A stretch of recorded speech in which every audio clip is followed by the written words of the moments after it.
अस्सलामुअलैकुम दोस्तों और साथियों, उम्मीद है आप लोग खैरियत से होंगे। दोस्तों, ये थोड़ी सी हट के वीडियो है।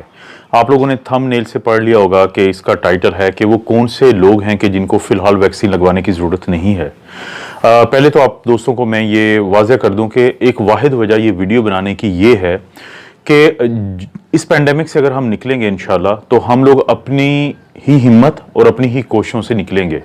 क्योंकि मैं पाकिस्तान के कॉन्टेक्स्ट में बात कर रहा हूं, क्योंकि अगर हम मुकम्मल तौर पे हुकूमतों पे रिलाई करेंगे तो ये मुमकिन ही नहीं होगा कि हमारे लिए इस वबा से निकलना। अब सबसे अहम सवाल ये था कि क्योंकि जब से पाकिस्तान में प्राइवेट तौर पे वैक्सीन की अवेलेबिलिटी हुई है, तो फैमिलीज़ अपने आप को रजिस्टर करवा रही हैं और उनकी कोशिश है कि वो अपने आप को वैक्सीन लगवा के तो वो महफूज करें। और जैसे मैंने थंबनेल पे बताया है कि एक कैटेगरी ऐसी है लोगों की हर फैमिलीज़ के अंदर कि जिनको फ़िलहाल वैक्सीन लगवाने की ज़रूरत नहीं है।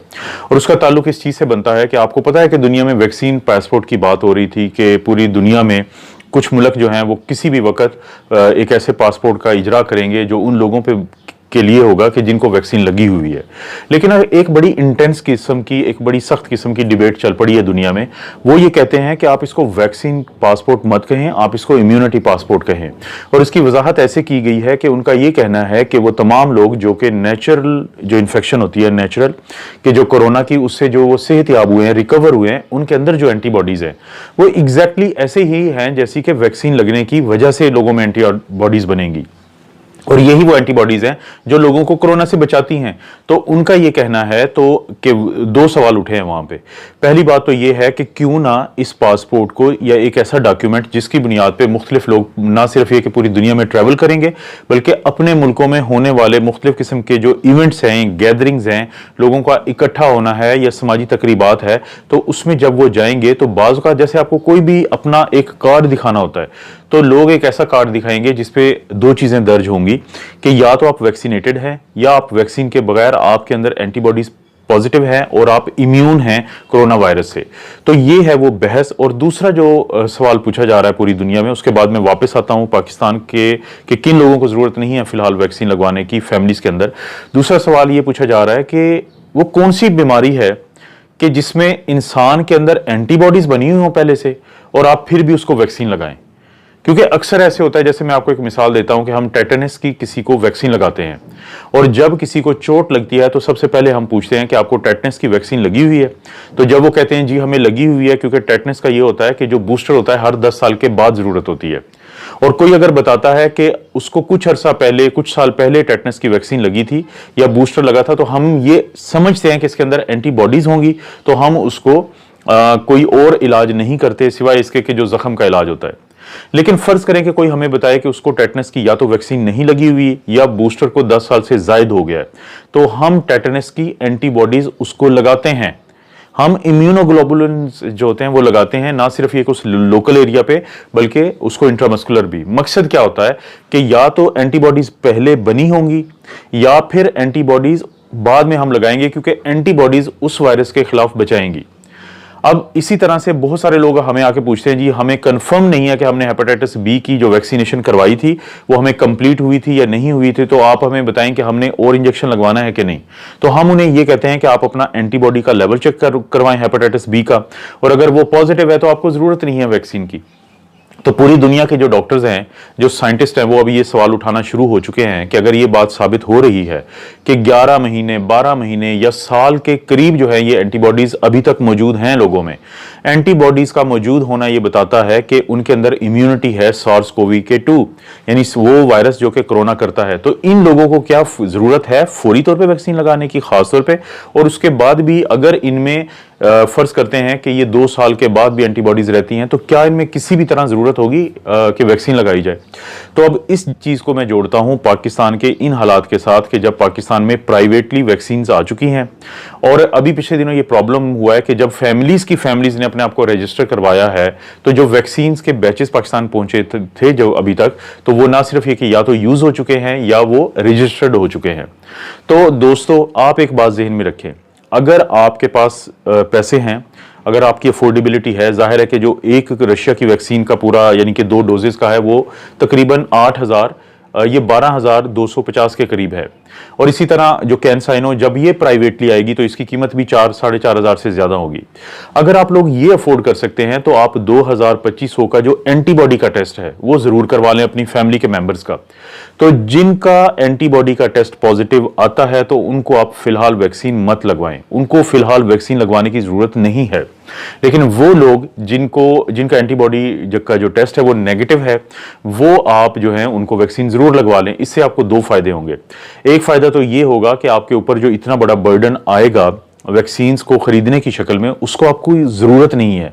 और दूसरा, शायद जब आपकी फैमिली के 4 लोग जो ऑलरेडी इम्यून हैं इस इन्फेक्शन के खिलाफ, जब वो गिव अप करेंगे, जब वो नहीं लगवाएंगे, तो शायद वो जो 4 वैक्सीन हैं वो किसी ऐसे शख्स को लग जाएं जिसका इम्यून सिस्टम जो है अभी वो एक्टिव नहीं है, और वो शायद उसकी जान बचाने और इन्फेक्शन से उसको बचाने में कारआमद साबित हो सकता है। ये बड़ा जरूरी पॉइंट है।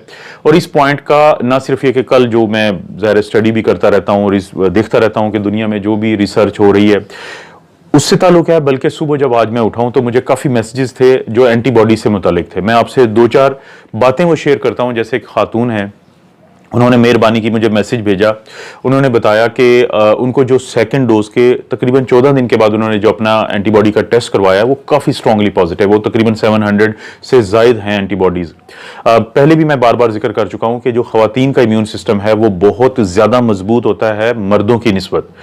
फिर मुझे एक राजा साहब हैं रावलपिंडी से, उन्होंने अपनी आंटी की रिपोर्ट्स भेजी, तो उनकी जो रिपोर्ट्स थी उसमें भी बहुत स्ट्रांगली उनका जो एंटीबॉडीज पॉजिटिव थी। अब फर्क क्या था इन दो खवातीन में कि जो खातून जो पहले जिन्होंने मुझे भेजा तो वो उनको लगी थी वैक्सीन, लेकिन ये जो मुझे रावलपिंडी से जिन्होंने मुझे रिपोर्ट भेजी अपनी फैमिली मेंबर की, खातून की, तो उनको कोई कभी वैक्सीन नहीं लगी, उनको हल्की सी अलामत आई थी लेकिन उनकी बड़ी स्ट्रॉन्ग एंटीबॉडीज बनी। और इसी तरह से तो उससे ये साबित होता है, या ये जो पूरी दुनिया में अभी डिबेट है अच्छी खासी और काफी ज्यादा यही है कि लोग इसी पे कायल होंगे, और यही एटलीस्ट मेरी जो एक रिसर्च है वो यही बताती है कि जो एंटीबॉडीज का मौजूद होना है आपके जिस्म के अंदर, ये आपको बचा सकता है इन्फेक्शन से, ये आपको बचा सकता है कोरोना की इन्फेक्शन से। क्योंकि जो कोरोना के मुख्तलिफ हिस्से होते हैं उनको हम कहते हैं एंटीजन। जेन कहते हैं जनरेशन को और एंटी कहते हैं एंटीबॉडीज, यानी वो पैदा करते हैं हमारे अंदर एंटीबॉडीज। अगर किसी शख्स के अंदर ऑलरेडी पहले से मौजूद एंटीबॉडीज हैं तो उसको बिल्कुल भी परेशान होने की जरूरत नहीं है। वो बिल्कुल इस चीज को इत्मीनान में रहे कि उसको इन्फेक्शन के चांसेस बहुत कम हैं, और अगर उसको खुदा न खास्ता होती भी है तो बहुत हल्की अलामत आएगी। अभी तक आप खुद अंदाजा कर सकते हैं, अपने आप इर्द गिर्द के माशरे में देख सकते हैं कि बहुत कम ऐसे लोग हैं कि जिनको री इन्फेक्शन हुई। अगर शुरू में कुछ शोर उठा था लेकिन बाद में पता चला है कि उनको पहले इन्फेक्शन नहीं हुई थी या आपकी दफा उनको इन्फेक्शन नहीं है। दूसरा, इसी मुताल्लिक एक दो चीज आपसे लोगों से शेयर करनी है कि बहुत सारे दोस्त जब पूछते हैं कि उन्होंने एंटीबॉडी टेस्ट करवाया था वैक्सीन लगने के बाद लेकिन वो नेगेटिव आया, या उनको पहले अगर इन्फेक्शन हुई थी इसके बावजूद नेगेटिव आया, तो जब मैं देखता हूं तो वो IgM उन्होंने करवाया होता है। आप दोस्तों से रिक्वेस्ट है कि आप जरूर IgM और IgG दोनों करवाएं। ये आप मिसाल देखें, इन दोस्त ने जब अपना एंटीबॉडी का टेस्ट करवाया है तो इनका आप गौर करें, ये वो हैं जिनको कोई वैक्सीन नहीं लगी, इनको पहले हुई थी कोविड, ये निकल आए थे। अब आप गौर करें कि इनका IgM नेगेटिव है लेकिन इनका IgG जो है पॉजिटिव है। IgM होता है पहले 10, 12 या 1-2 हफ्ते के लिए, एंटीबॉडीज की ये शक्ल किस्म है, लेकिन जो IgG होती है वो ज्यादा अरसे के लिए जिस्म में रहती है। तो एक तो आप इस चीज का ख्याल रखें, और दूसरा ये जो दोस्त है इन्होंने मुझे अपना टेस्ट भेजा था, ये काफी परेशान थे कि इन्होंने जब वैक्सीन लगवाई है तो उसके बाद इनका जो ये टेस्ट था ये नेगेटिव था, तो ये काफी डिसअपॉइंट हुए थे कि क्या फायदा हुआ वैक्सीन लगवाने का। लेकिन जब गौर किया गया तो पता चला कि इन्होंने IgM करवाया हुआ है। उसके बाद इन्होंने जब बात की लेबोरेटरी वालों से, रिपीट हुआ तो IgG करवाया गया तो वो पॉजिटिव हुआ, जिससे इनको किसी हद तक इत्मीनान हुआ है।